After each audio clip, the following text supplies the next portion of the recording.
ઉપર હોય કે આપણા ભાવ કેવા છે, સંસારના કાર્યોને શુભ બનાવવું કે ધર્મના કાર્યોને શુભ બનાવવું. છેડા પરિવારની આંગણે કંઈક અનેરો ઉત્સવ ઉજવીએ. પૂજ્ય ગુરુદેવને આમંત્રણ આપીએ કે પધારો પધારો ગુરુદેવ, કે તમારા નિમિત્તે આજે અમે અહીંયા ધર્મ કાર્યમાં જોડાયા છીએ. આપનું સ્વાગત કરવા અમે ઉત્સુક છીએ. હું વિનંતી કરીશ છેડા પરિવારના સભ્યોને કે વાસે ગાસે આપણે ગુરુદેવને તેડાવીશું, તો આપ જરા જઈને તેડી લાવજો મારા સરને. અને આપણે સૌ પણ ઊભા થઈ તાળીઓના તાલ સાથે ગુરુદેવને અને એમને આમંત્રણ આપીએ, કારણ કે જો જીવનમાં ગુરુ તત્વ મજબૂત હોય ને તો જીવન હંમેશા મજબૂત થઈ જાય અને ધર્મ કાર્યમાં આગળ વધી શકાય. તો એવા ગુરુદેવને આપણે આમંત્રણ આપીએ. પધારો પધારો ગુરુદેવ, અમે તમારું હૃદયપૂર્વક સ્વાગત કરીએ, સંગીતથી સ્વાગત કરીએ, શબ્દોથી સ્વાગત કરીએ.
વેદ એમનો પણ બર્થડે હમણાં જ કહ્યો.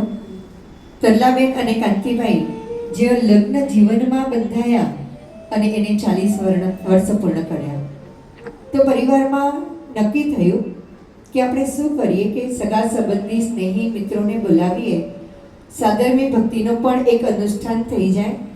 પૂજ્ય ગુરુદેવની દીક્ષા તિથિનો પણ આ થોડુંક સ્મરણમાં આવી જાય કે 10 વર્ષ પહેલાં જે દીક્ષા આપણે માંડી હતી, જે અનુષ્ઠાન કર્યું હતું દીક્ષાનું, એનું પણ થોડીક ઝલક અહીંયા આવી જાય.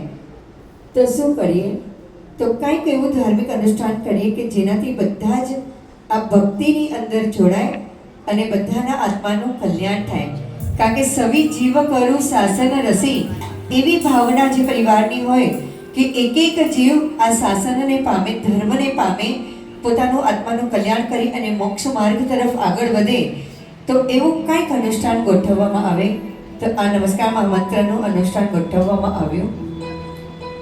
ચાલો વાત કરીએ. અહીંયા કહેવામાં આવ્યું છે કે મારી કોઈ પણ વાત કરવાની જ નહીં, જ વાત કરવાની.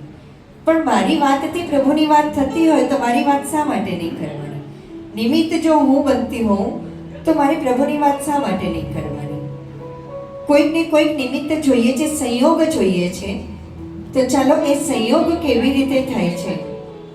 પૂર્વ ભાવનું ઉપાદાન મજબૂત કરેલું હોય ને તો કેટલા પણ વિઘ્નો આવે, કેટલા પણ પ્રોબ્લેમ્સ આવે ને બધા પ્રોબ્લેમ સોલ્વ થઈ જાય જો નિશ્ચય દ્રઢ હોય તો.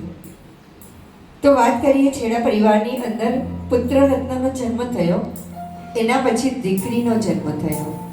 અને દીકરીનો જન્મ થાય ને એટલે લગભગ માતા પિતા આપણે સૌ નાનપણથી માંડી પડીએ કે વડી થીંદી બે ઘરે હલાઈ જોવાય, વિયા કહીબો તોની તૈયારી પહેલેથી તહલો સોન દાગીનો ભેગો કરી ગયો, પૈસા ભેગા કરી ગયો કે સાવરે હલાઈવો વિયા કહીબો તો કીક તો ડાઈ છે મેં લીનું ખપતો ન. તો બસ આ પરિવારે પણ એવું જ કંઈક વિચાર કર્યું. નાની ઢીંગલી પરી જેવી જન્મી, એનો હાથ પકડી અને પપ્પા પાપા પગલી કરાવે. પણ પાપા પગલી પણ કેવી કરાવે ખબર છે કે દેરાસર તરફ લઈ જાય કે સંસ્કાર નાનપણથી એ જ પડવા જોઈએ. નમસ્કાર મહામંત્રનું સ્મરણ કરાવે, પાઠશાળા તરફની પાપા પગલી કરાવે. તો આજે એ માતા પિતા ખાલી છે ને ઊભા થઈ અને પ્રભુની સમક્ષ જજો. ખાલી તરલાબેન અને કાંતિભાઈ ખાલી પ્રભુની બાજુમાં આવી જાઓ, પ્રભુની બાજુમાં આવી જાઓ. કાર્ડમાં અને ચારમી બેન હવે થોડીક વાર માટે બેસી જઈએ આપણે બધા. પછી કે તમે તમારી સાધના કરી અને અમને નિગોદમાંથી બહાર કાઢ્યો તો કાઢ્યો. નમસ્કાર મહામંત્રનો ક્યાંક સ્મરણ થયું ને તો આ દુર્લભ એવો મનુષ્ય ભાવ મળ્યો, એની સાથે જૈન કુળ મળ્યો અને જૈન કુળમાં અમને એક દીકરી જન્મી, એને પાપા પગલી કરાવી. એ પાપા પગલી આજે શાસનને પાપા પગલી કરાવશે એવી કલ્પના નહોતી કરી, પણ એ જ્યારે નાની હતી ને પાપા પગલી કરાવીને ત્યારે પપ્પાના હૃદયના ભાવો જરા સાંભળીએ કે નાની દીકરીને પાપા પગલી કરાવતા પપ્પા શું કરતા હતા અને મમ્મી શું કહેતા હતા. વાલે દરિયો જીવું તું ઝલકે તો જાય છે, લાગણી ઘેરાય છે, તું વરસે તો જાય છે.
માતા પિતાનું ઋણ એ અદા કરવું આપણી ફરજ છે, પણ હજી સુધી આપણે કરી નથી શક્યા.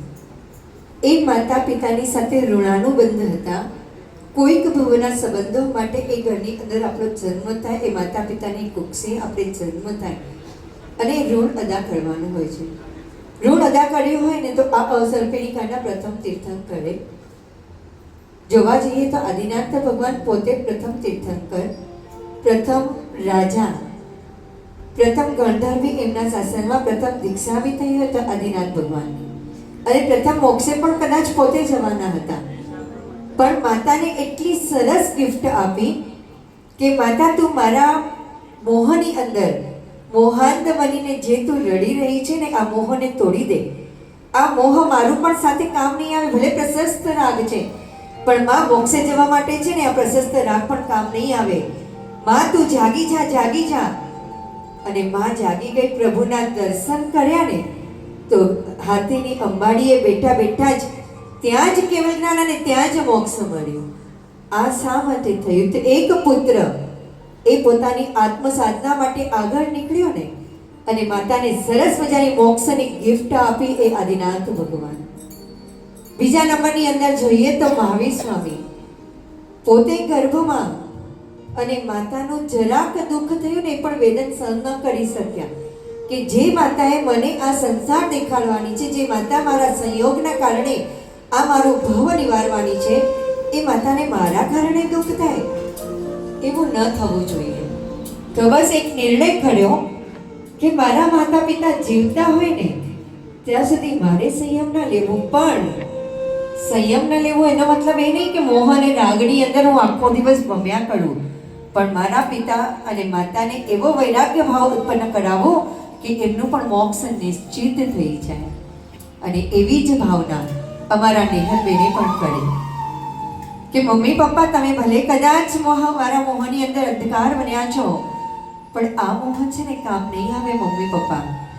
આ પરમાત્માની સાથે મોહ લગાડશું ને તો એ ક્યાંક ને ક્યાંક આ ભવસાગર તરવાનો વાળો આવી જશે.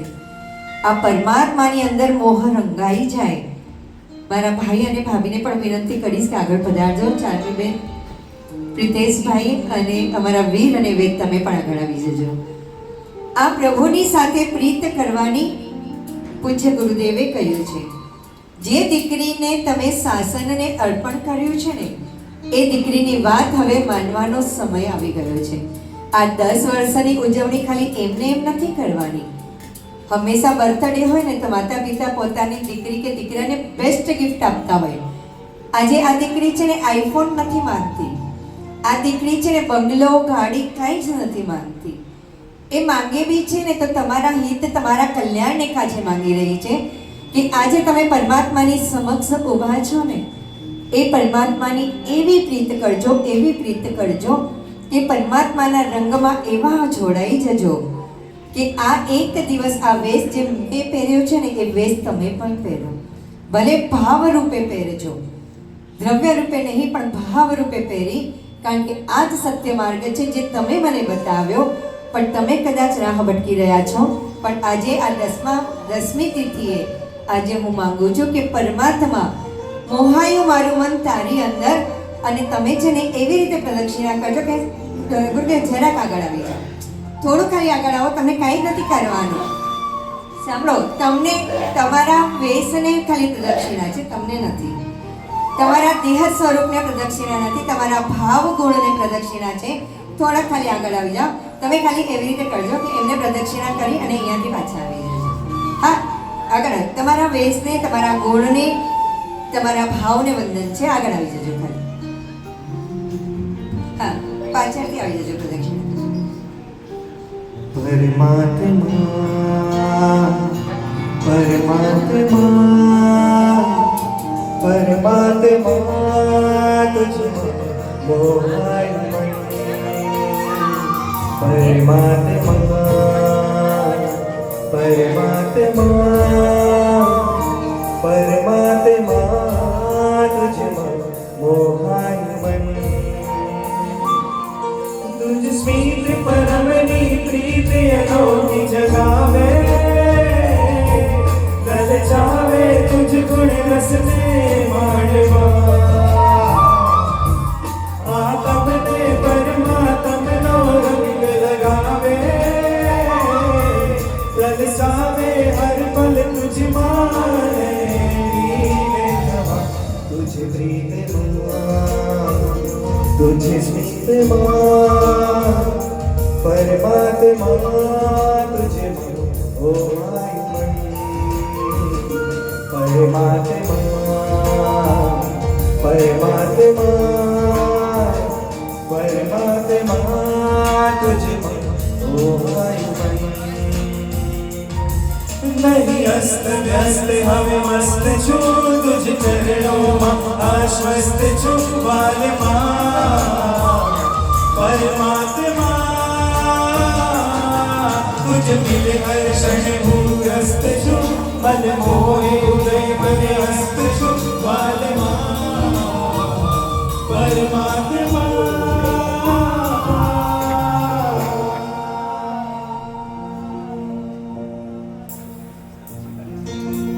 પહેલા 16 મે મને બરાબર યાદ છે, પણ તિથિ વૈશાખ વધી 14. 16 મે વૈશાખ વધી 14 એટલે આવતીકાલનો દિવસ. એ દિવસે એ સર્વ સ્વીકારની સંયમ યાત્રાની શરૂઆત થઈ. અને આ સર્વ સ્વીકારની સંયમ યાત્રા એ કંઈ સાદી અનંત નથી, એટલે જેનો અંત નથી એવું પોસિબલ નથી કે અંત છે. જો ધારીએ, આમ કહીએ કે જો કદી કર્મબંધ માત્ર થયા કરે તો તેની નિવૃત્તિ કોઈ કાળે સંભવે નહીં.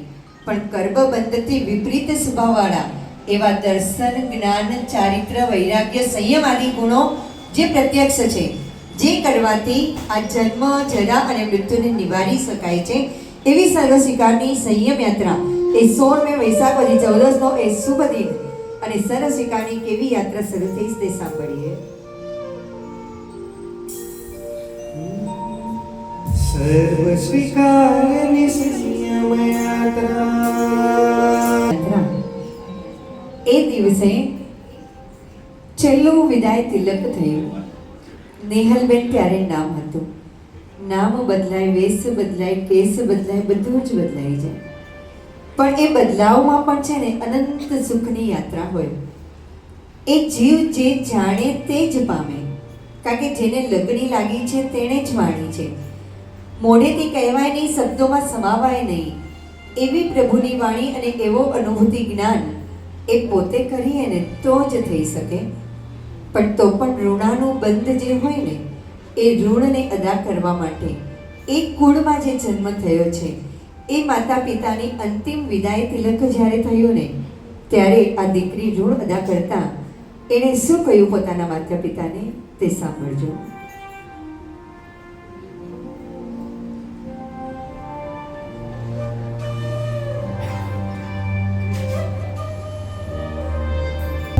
પિતા મને જન્મ મળ્યો એ મારો પરમ સૌભાગ્ય છે.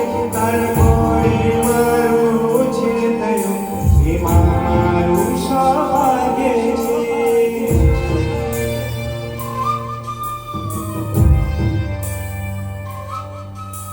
નામ સદાની પાવીશ હું, તારા સંસ્કારોને પાડીશ હું, તારી ખુશીને અજમાડીશ હું, તારી આંખોને ના ભીજાવીશ તું.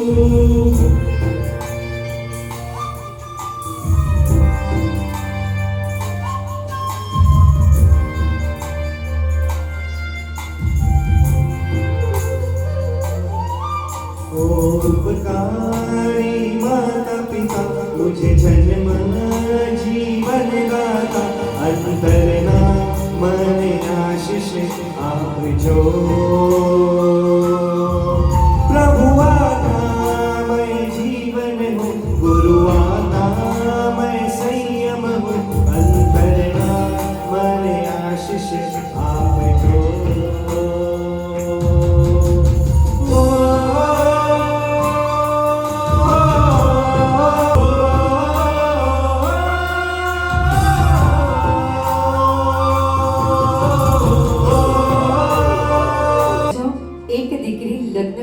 સાસરે જાય ને તો પૈસો માંગે, ઘર માંગે, ગાડી માંગે, બધું જ માંગે.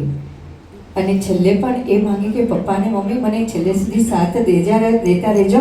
કદાચ મારી કોઈ ઈચ્છા બાકી રહી જાય ને મારા સાસરાવાળા પૂર્ણ ન કરે તો તમે કરજો. આ આજની આપણી બધી દીકરીઓની વિચારધારા છે.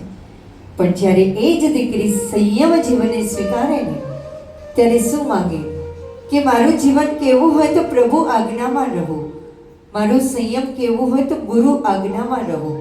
પપ્પા અને મમ્મી મને એવા આશીષ આપજો કે આ સંયમ માર્ગને તો ભલે અજવાળું, મારી આત્મ સાધનાને નિવાળું, પણ એની સાથે તમારા કુળનું પરિણામ ક્યાંય ખરાબ ન થાય, તમારું કુળ હજી પણ અજવાળે એવા આશીષ આપજો.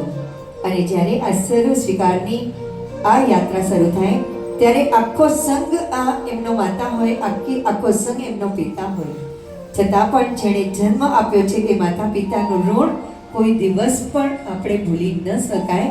માટે બસ આ 2 મિનિટ આપણે એ ઋણ અદા કરવાની કોશિશ કરી છે. અને ચાલો હવે જે માતા પિતા અહીંયા રત્નકુક્ષી માતા એમને ઓગો આપ્યો તો એ નાનો યોગો, કારણ કે જ્યારે દીક્ષા લીધી ત્યારે તો ઉંમર નાની હતી, બાહ્ય નહીં પણ અંતર ઉમંગ નાની હતી. ઘણી વખત 60 વર્ષની ઉપર જ્યારે જ્ઞાન રૂપે જોઈએ તો નાના જ કહેવાય. તો એ નાના ઓગાની અંદર, એ નાના વેશની અંદર એ કેવા શોભે છે, કેવા સારા લાગે છે તે જરા સાંભળીએ. કેવો નાનો નાનો આપે ઓળખ તારી વીરતાનો, તારો કેવો નાનો નાનો આપે ઓળખ તારી વીરતાનો. તું એની પ્રીતિ કરજે, સંયમ પેલી કરજે, ગુરુ વાસ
ન શકે. એવો દુર્લભ આ મનુષ્ય ભવ, એમાં પણ આ વેશ મળે, એમાં ઓગો શસ્ત્ર રૂપે મળે. શસ્ત્ર એટલે કે સાધન રૂપે મળે, કે આ સાધનને પામીને મોક્ષ માર્ગની યાત્રા શરૂ કરવાની છે. એવી સર્વવિરતની, સર્વ સ્વીકારની સંયમ યાત્રા જેને પણ ઈચ્છા હોય ને, એકવાર વિચાર કરજો કે આ ભાવની અંદર નહીં પણ કોઈક ભાવની અંદર મેળવ્યું છે અને મેળવવું છે. બસ આ કોશિશ પણ એની જ ચાલુ છે.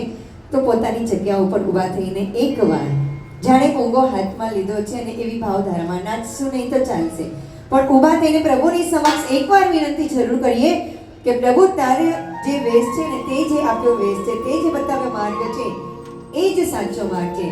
હવે તો પ્રભુ રાગ તોડાવો, વૈરાગીના ભાવ જગાવો.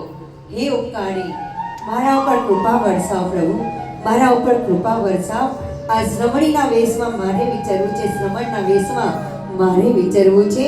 એકવાર બાહ્ય નિર્ગ્રંથ થવું છે. અપૂર્વ અવસર પ્રભુ એવો મને આપ, પ્રભુ અપૂર્વ અવસર એવો મને આપ. બધાને વિનંતી કરી સુભા થઈ જજો એકવાર. ઈચ્છા હોય માર્ગ લેવાની તો જ, નહીં તો નહીં.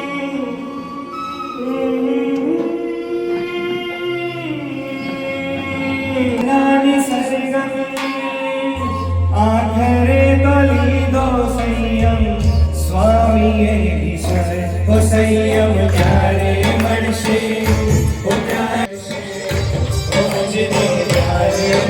સંયમ ક્યારે મળશે.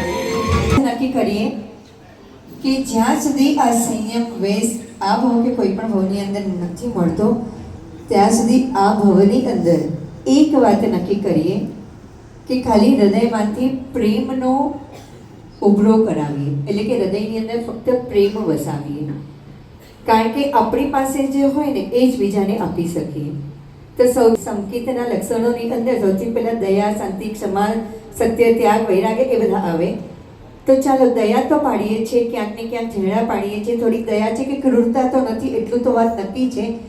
એકદમ દયા નથી, પણ છતાં બી અને બીજા જીવો કરતાં જૈન કુળની અંદર જન્મ લઈએ તો ક્યાંક ને ક્યાંક દયા થોડીક વધારે જ હોય. પણ છે ને પ્રેમ ખોવાઈ ગયો છે આપણી પાસે, પ્રેમ નથી રહ્યો. નફરતથી આ આખી આખો એ બીજાને છે ને હંમેશા નફરતથી જુએ છે. અને જ્યાં જ્યાં નફરત પેદા થાય છે ને, તો જ્યાં સુધી સંયમ ના મળે ત્યાં સુધી પ્રેમની ધારાને અખંડ રાખે. એટલું તો કરી શકાય કે ન કરી શકાય. આ મનુષ્ય ભાવ મળ્યો છે, ગુસ્સો આવ્યો, ક્રોધ આવ્યો, વિપરીત દિશા થઈ, વિભાવમાં ગયા, બસ એક નૌકાર ગણી લેવાનું. ખબર તો પડી જ જાય છે જીવને કે ગુસ્સો આવી ગયો, થઈ ગયો, એક નૌકાર ગણી લેવાનો.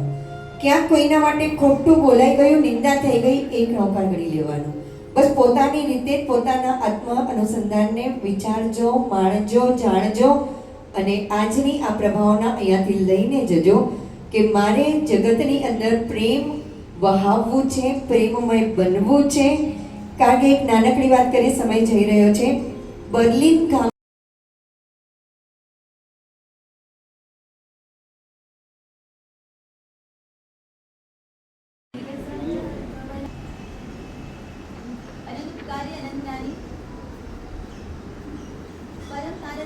પરમાત્માના શાસનના પરમાર્થને પામેલા શાસ્ત્રકાર ભગવંતો કહે છે, યોગ શાસ્ત્ર ગ્રંથની અંદર કહ્યું છે, સર્વવીર્તિ લાલસઃ ખલુ દેશવીર્તિ ઇતિ આદ્ય પરિણામઃ. સર્વવીર્તિની લાલસામાં રમતો હોય એને જ શ્રાવક કહેવાય. પરમાત્માએ બે માર્ગ બતાવ્યા, એક છે સર્વવીર્તિ અને એક છે દેશવીર્તિ. સૌથી પ્રથમ વાત કરવી છે કે પરમાત્માના હૃદયની અંદર સૌ કોઈ જીવ પ્રત્યે મૈત્રી, સવી જીવ કરું શાસન રસીની જે ભાવના, સૌને સુખ આપવું છે. ભૌતિક સુખની વાત નથી કરી, જે સુખ સ્વાધીન છે, જે સુખ શાશ્વત છે, જે સુખ સંપૂર્ણ છે, એ સુખ આપવું છે. આપણે જેને સુખ માનીએ છીએ એ સ્વાધીન કરો, એ સંપૂર્ણ કરો, એ શાશ્વત કરો.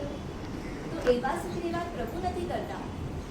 પ્રભુ એવું સુખ આપે છે, આપવા માંગે છે, જેના કારણે આત્મા પરમાત્મા સાથેનું મિલન કરી શકે. અને માટે પ્રભુએ આ શાસનની સ્થાપના કરી છે. બાળપણથી શાસનની આરાધના આપણે સૌ પોતાની કક્ષા મુજબ કરતા આવ્યા છીએ. પરમાત્માએ જે બે માર્ગ બતાવ્યા, સર્વવિરતિ કે દેશવિરતિ, અને ત્રીજો માર્ગ આપણે બનાવી લીધું અવિરતિ. સર્વવિરતિમાં કદાચ આપણે બેસી ન શક્યા, આસક્તિના કારણે કે અશક્તિના કારણે, તો શ્રાવક એટલીસ્ટ દેશવિરતિમાં તો અવશ્ય બેસે. અને દેશવિરતિ પણ એટલા માટે કે એની દ્રષ્ટિ હંમેશા સર્વવિરતિ તરફ જ હોય કે ક્યારે ચારિત્ર મોહનીય ખપે, ક્યારે મને ચાન્સ મળે. બોલો, હમણાં જો ચાન્સ મળે ને તો હમણાં ઊભા થઈ જાવ કે ન ઊભા થઈ જાવ. સર્વવિરતિ જેની રમણતામાં છે, સર્વવિરતિ જ જેની નજરમાં છે. બોલો, હમણાં એક પ્રશ્ન પૂરો ને, મોક્ષે જવું છે તો બધા હાથ ઊંચે કરશો? બોલો, મોક્ષે જવું છે? હાથ ઊંચા કરો. હવે મોક્ષે જવા માટેનો રસ્તો કયો? બોલો, તો હાથ ઊંચા કેટલા કર્યા? નાની ભગવાન તો કહે છે, નમસ્કાર મહામંત્રનું સ્મરણ પણ સાધુ પદમાં પ્રવેશ મેળવવા માટે જ કરવાનું છે. નમો લોએ સબ્બ સામૂણમ એસો પંચ નમુકારો સબ્બ પાવ પણાસણો. આ નવકારનું સામર્થ્ય એવું છે, સબ્બ પાવ પણાસણો, મારા સર્વ સગળા પાપોનો નાશ કરનાર છે. એવા ભાવથી આપણે નવકાર સ્મરણ કરીએ છીએ. જ્યારે જ્યારે અરિહંત આવે, સિદ્ધ આવે, આચાર્ય આવે, આ બધું બનવા માટે સૌપ્રથમ શું બનવું પડે? સાધુ બનવું પડે. એટલે સર્વવિરતિ લાલસા હંમેશા એ કઈ લાલસામાં રહે તો મને સર્વવિરતિ મળે, એક જ એના અંતરનો નાદ રહે છે. એવું નથી કે પૂર્વભોમાં ચારિત્ર પાડી નથી આવ્યા. જ્ઞાની ભગવાન તો કહે છે કે જ્ઞાનાચારની અંદર કદાચ પૂર્વનો અભ્યાસ પણ કરી આવ્યા છીએ, દર્શનાચારની અંદર સુવર્ણના જિનાલયની અંદર રત્નની પ્રતિમાજી પણ ભરાવી છે, ચારિત્રાચારની અંદર નિરતિચાર ચારિત્રનું પાલન પણ કર્યું છે, તપાચારની અંદર માસક ક્ષમણના પારણે માસક ક્ષમણ પણ કર્યું છે. છતાં પણ આપણો સંસાર સીમિત કેમ નથી? હજી પણ ભવ ભ્રમણ કેમ ચાલુ છે? હજી પણ જન્મ મૃત્યુ, મોહ, પ્રમાદ વગેરે મને કેમ સતાવી રહ્યું છે? ત્યારે પ્રશ્ન પૂછ્યો પોતાને, વાય સો? કેમ? કારણ કે બધું કર્યું, પણ કરવા માટે કર્યું, જે ભાવ ઉલ્લાસથી કરવું હતું ને, એ આપણે કરી ના શક્યા. પરમાત્મા કહે છે પોતાની પ્રથમ દેશનાની અંદર પ્રભુ એક વાક્ય કહે, આ સંસાર અસાર છે. પરમાત્મા એમ નથી કહેતા કે તમે પૂજા કરો, તમે સામાન કરો, તમે પ્રતિક્રમણ કરો. પરમાત્મા કહે છે આ સંસાર અસાર છે. કારણ કે પ્રભુને ખબર છે જ્યાં સુધી હૃદયમાં હૃદયસ્થ ન થાય ને આ સંસાર અસાર છે, ત્યાં સુધીનો કરેલો સામાયિક પણ માત્ર સામાયિક જ રહેશે, પણ અવિરતિને ટાળનારો બળ નહીં બની શકે. એટલે જો સંસારનો રાગ તૂટ્યા પૂર્વકનો સામાયિક રહેશે તો એ પ્રભુના શાસનનો સામાયિક છે, પણ આપણી ઈચ્છા મુજબનો સામાયિક રહેશે તો એ મોહના શાસનનો સામાયિક છે. આપણે જે કોઈ આરાધના કરીએ છીએ, હવે આપણે પોતે બાયફર્કેટ કરવાનું છે કે પ્રભુની આજ્ઞા મુજબની આરાધના થઈ કે મારી ઈચ્છા મુજબની આરાધના. જ્યાં જ્યાં મારી ઈચ્છા મુજબની આરાધના એટલે શું આવી ગયું? મોહ. કોનું શાસન આવ્યું? મોહનું શાસન. અને જ્યાં જ્યાં પરમાત્માની આજ્ઞા મુજબની આરાધના એટલે અવશ્ય અહીંયા બેઠા હોવા છતાં ભલે તમે સંસારમાં રહેતા હો પણ ક્યાંક ને ક્યાંક સંસાર તૂટ્યા જ કરે છે, પલે પલે તમને અનુભવ થાય છે. એક માત્ર કલ્પના કરો કે આજે રાત્રે તમે સૂતા હો અને સ્વપ્નમાં તમને ગચ્છાધિપતિશ્રી આવે અને ગચ્છાધિપતિશ્રી તમને કહે કે આવો, આજે મારી પાસે એવી વાસક્ષેપ આવી છે ને કે જેને જેને વાસક્ષેપ આપું છું પ્રાય 6 મહિનામાં એના દીક્ષાનું મુહૂર્ત નીકળે છે. તો કેટલા લોકોએ વાસક્ષેપ લેશો? 1 2. જો વાસક્ષેપ લેવા માટે પણ આપણા પગ પાછળ પડતા હોય ને, જો એ સમય પણ આપણે ગુરુદેવની સમક્ષ જવા માટેનો ભય અંતરમાં હોય તો સમજી લેવાનું દીક્ષા સારી લાગે છે પણ દીક્ષા સાચી લાગતી નથી. સમજાયું બંનેમાં તફાવત? આપણે જ્યાં જ્યાં દીક્ષા ઉજવાય ત્યાં ત્યાં આપણે દીક્ષા જોવા માટે જઈએ, વરસીદાના વરઘોડામાં જઈએ, વિદાય સાંભળવા માટે જઈએ, ભક્તિ કરવા માટે જઈએ. કદાચ ત્યાં જઈને દીક્ષાર્થીના ભાવો જોઈને આપણા હૃદયમાં ક્યાંક અંશે દીક્ષા માટેનો ભાવ પણ પેદા થાય. પણ પછી શું? બોલો, દીક્ષા લેવા જેવી લાગે, ક્ષણવાર માટે લાગે. ક્યારે એવો સમય આવે કે આપણે પણ સંયમ લઈએ, પણ એ જે ભાવધારા એ કેટલા સમય સુધી? નાની ભગવંતો કહે છે, જો ભાવધારા 2 દિવસ 3 દિવસ અથવા જો મહિના વર્ષ સુધી પણ ન ટકે ને તો માત્ર જોવાયેલી દીક્ષાથી જ ચારિત્ર મોહનીય કપે એવું નિશ્ચયથી નથી.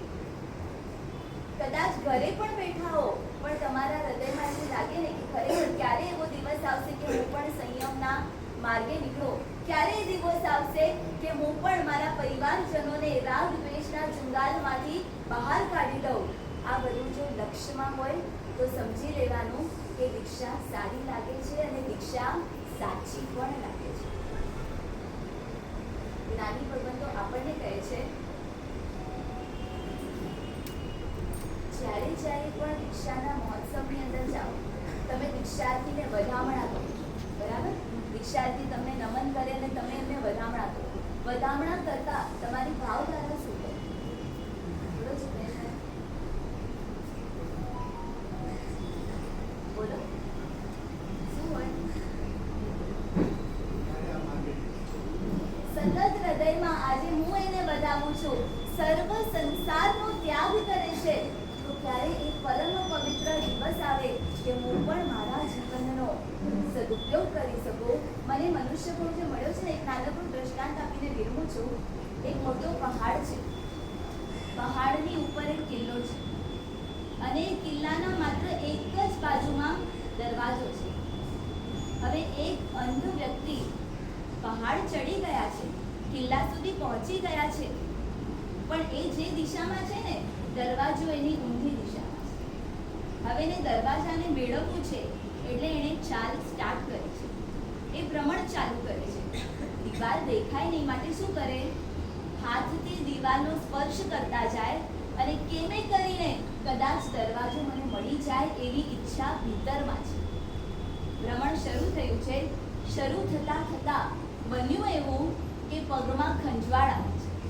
એટલે ખંજવાળ કરવા માટે એમણે શું કર્યું?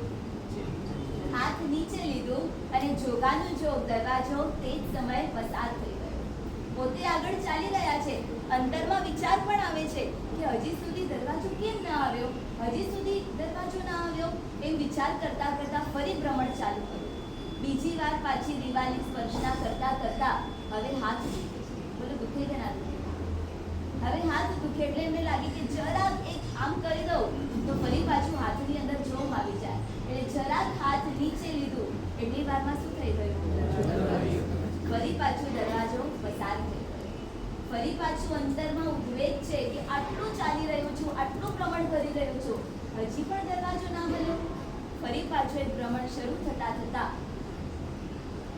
હવે મનના વિકલ્પો એને જગાડે છે. આટલો સમય મેં હાથ રાખ્યો, દરવાજો ન મળ્યો, જરાક હાથ નીચે કરી લઉં, એમાં શું થઈ ગયું? એટલી વારમાં શું થઈ ગયું? ફરી પાછો દરવાજો પસાર થઈ ગયો. હવે મને કહો, આ વ્યક્તિની સ્થિતિ એટલે કોની? આપણી સ્થિતિ. પહેલા વ્યક્તિને મૂર્ખ સમજવા જેવું નથી, કારણ કે આપણે પણ એ જ કરી રહ્યા છીએ. માનવ ભવરૂપી પહાડ ઉપર ચડી ગયા છે અને જીન શાસન રૂપી કિલ્લો નહીં પણ આપણને એક મોટો રાજમહેલ મળી ગયો છે. અને રાજમહેલનો પ્રવેશ દ્વાર એટલે કે સાધુપણું, એટલે કે સર્વવિરતિ, એટલે કે સંયમ. બોલો, સંસારમાં રહેતા રહેતા ક્યારેક મને વિષયની ખંજવાળ થઈ છે, ક્યારેક મને કશાય રૂપી અથવા તો પ્રમાદ રૂપી ચડ ઉપડી રહી છે. કોઈક સમય મને મિથ્યાત્વ રૂપી અંધકાર પણ નડી રહ્યો છે.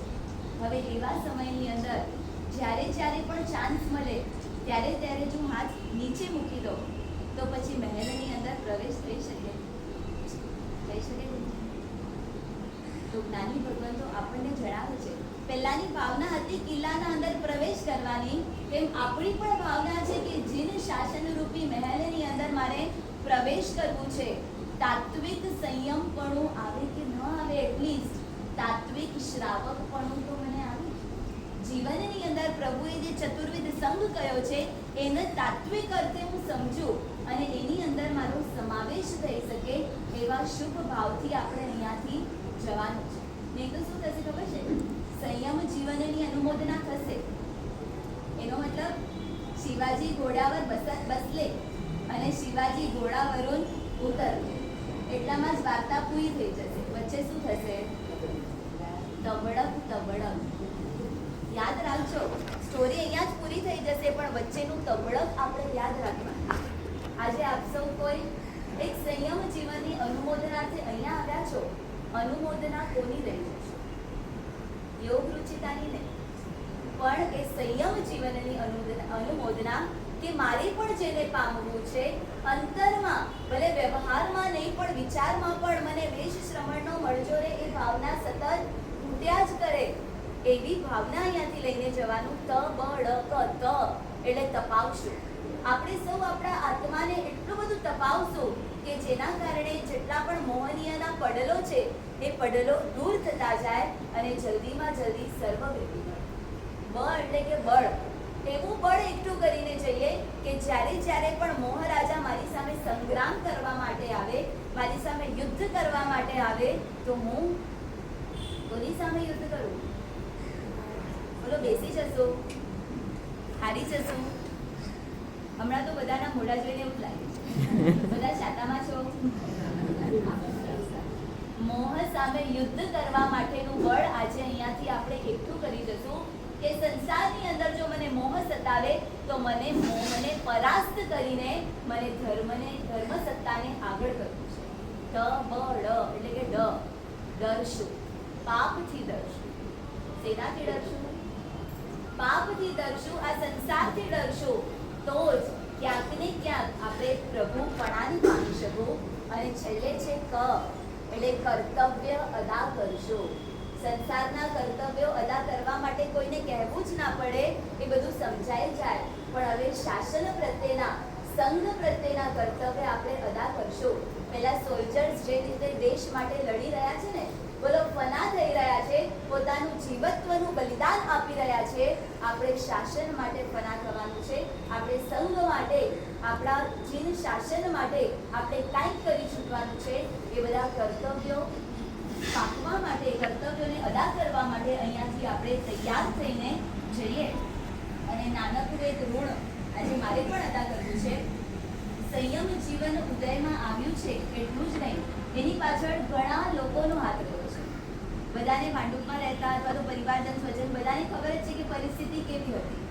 એ મારે ડિસ્ક્લોઝ કરવી જ નથી, છતાં પણ તેવા સમયની અંદર કલ્યાણ મિત્રોનો સહભાગ રહ્યો છે.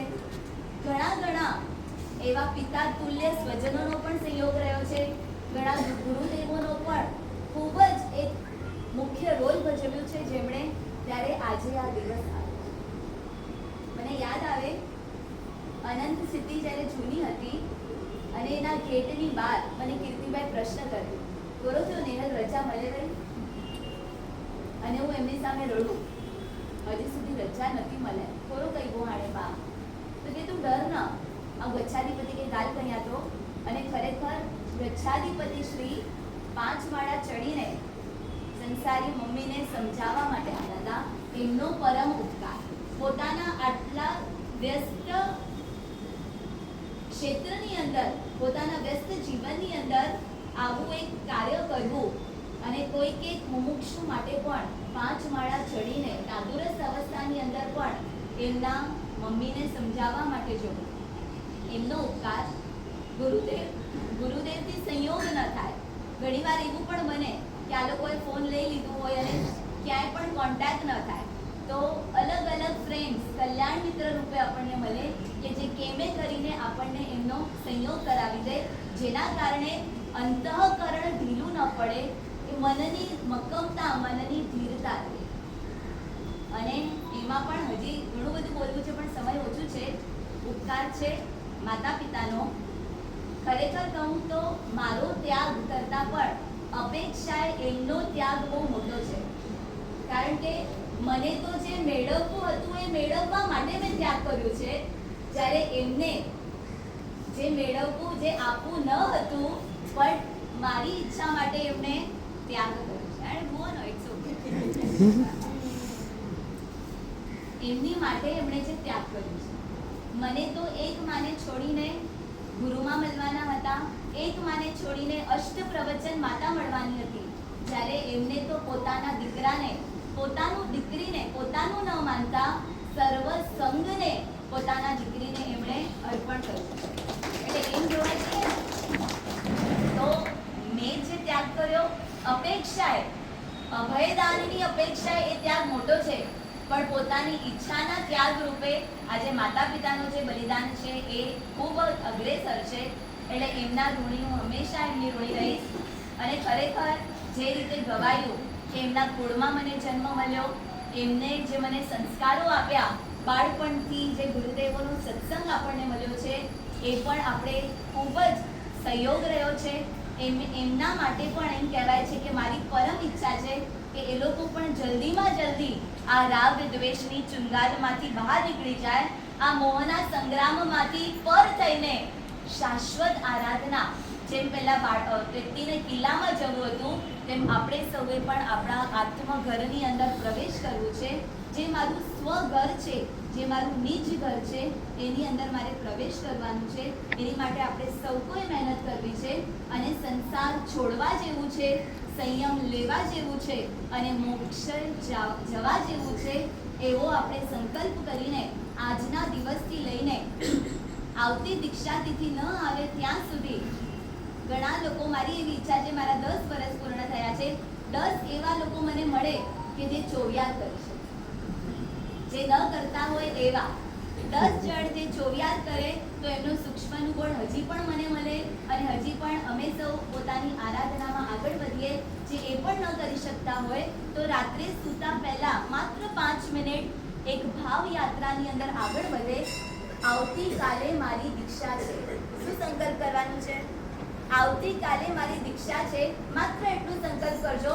તમે ગુરુદેવની સમક્ષ જઈ રહ્યા છો, નાણ મંડાયેલી છે, પ્રભુની પ્રદક્ષિણા આપી રહ્યા છો, ગુરુદેવને અંતરના ઉદ્ગાર તમે કરી રહ્યા છો, હે પ્રભુ મને રજોરણ આવે, ગુરુદેવ મને રજોરણ આપો, હવે મને સહેવાતું નથી, હવે મને આ સંસારમાંથી રહેવાતું નથી. એમ કરીને ભાવધારામાં આગળ વધો. અને ખરેખર જાતે તમને આખા વર્લ્ડનું અચીવમેન્ટ રૂપી આ રજોરણ મળી જાય, એની પ્રતીતિ રૂપે પણ જો એક ભાવ સ્પર્શી જાય ને, તો ક્યારેક ને ક્યારેક આ ભાવની અંદર નહીં તો નજીકના ભાવોની અંદર સંયમ ખૂબ જ જલ્દી મળી જશે. અને એ જ સાચું છે, એ જ સારું છે, અને એ જ મારું છે. સંઘની દીકરી દીક્ષા લે, વાપૈવા નહીં, પણ મારી દીકરી દીક્ષા લે, હું પોતે દીક્ષા લઉં ને વાપૈવા કરજો. એવી ભાવધારામાં આપણે આગળ વધીએ. એ જ ઓમ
છેલ્લા પરિવારના આંગણે આજે આ એક અનુષ્ઠાન નવકાર રૂપી આપણે માણ્યું, જ્યારે જે પધારે બારગામથી મહેમાનો, ગુરુ ભક્ત પરિવાર અને ભાંડુપના આમંત્રિત મહેમાનોનું શ્રી છેડા પરિવાર હાર્દિક આભાર માને છે. આ પ્રસંગને આપ ચાર લગાડ્યા છો, કારણ કે લગ્ન પ્રસંગે જઈએ ત્યારે આમ જઈને આપણે હાજરી આપીએ, આ ધર્મનું કાર્યમાં આપણે જ્યારે ખરેખર આજે સવારનું નિંદ્ર ત્યાગ કરી ને આજે જ્યારે પધાર્યા છીએ ત્યારે ફરી છેડા પરિવાર ફરી આપનો આભાર માને છે. અને પધારેલા સર્વે મહેમાનો ગુરુ પરિવારને સાધનનો લાભ જરૂરથી આપજો. સાથે આજના આ મંગલમય તિથિ તો દીક્ષા તિથિ આવતીકાલે છે, પણ વિચાર કરજો આજે આપણને વાગોળવા મળ્યું છે ને આવતીકાલે એને જે પ્રમાણે 10 વર્ષ પહેલા નેલબેનમાંથી યોગ રૂચિકા બન્યા અને આજે આ પરિવારો જ્યારે આવ્યા છે તો પ્રભાવનામાં જેમણે નામ લખાવ્યા છે તો 140 રૂપિયાની આજે પ્રભાવના છે. હું નામ બોલું છું. 20 શ્રી સાકરબેન વેરસી છેડા પરિવાર ગોધરા, 20 રૂપિયા. કારણી ખારુઆ. બસ સાહેબજી આ એક અનુમોદના છે. જે પરિવાર જે આવ્યું છે આજે સંઘ પ્રભાવ ના હોય તો બસ એ નામ બોલું છું. 10 રૂપિયા માતૃશ્રી ચંચલબેન ખેતસી ગઢા મેરાવ, 10 રૂપિયા લીલાબેન રમણીકલાલ મારું હાલાપુર, 10 રૂપિયા અચલ જૈન સંઘ બાંદ્રા, 10 રૂપિયા નિમણાબેન દામજી ગઢા નવાવાસ હસ્તે જયેશભાઈ, 10 રૂપિયા અસો કુસુમબેન લક્ષ્મીચંદ ગાલા ગુંદાલા, 10 રૂપિયા માતુશ્રી વિજયાબેન લાપસિયા નલિયા, પરમ પૂજ્ય કલ્પપ્રિય મારા સાહેબના માવિત્ર પરિવાર, 20 રૂપિયા મીરા રોડ અચલ જૈન સંઘ, શ્રીમતી દીપિકાબેન મહેન્દ્રભાઈ વીરા મારા સાહેબના માસી, અને 10 રૂપિયા શ્રીમતી જીનલબેન કૌશલભાઈ મારા સાહેબના માસિયાઈબેન, અને 10 રૂપિયા સેના નિર્મળાબેન ઝવેરચેન ડેડિયા ગામ ગોધરા, એટલે 150 રૂપિયાની પ્રભાવના છે. અને 10 રૂપિયાની પ્રભાવના ગુરુ ભક્ત પરિવાર એટલે 160 રૂપિયાની પ્રભાવના છે. અને સાથે જેમના વર્ષિતકો ચાલે છે, જેમના ઉપવાસ હોય એ બી ખાસ વિનંતી આપના 30 કાઉન્ટર ઉપર આપની પ્રભાવને લેવા ખાસ બધા ભાવપૂર્વક આપણે તુજે જોતાને સમજાય છે અંતરથી સુંદર થવાનું છે.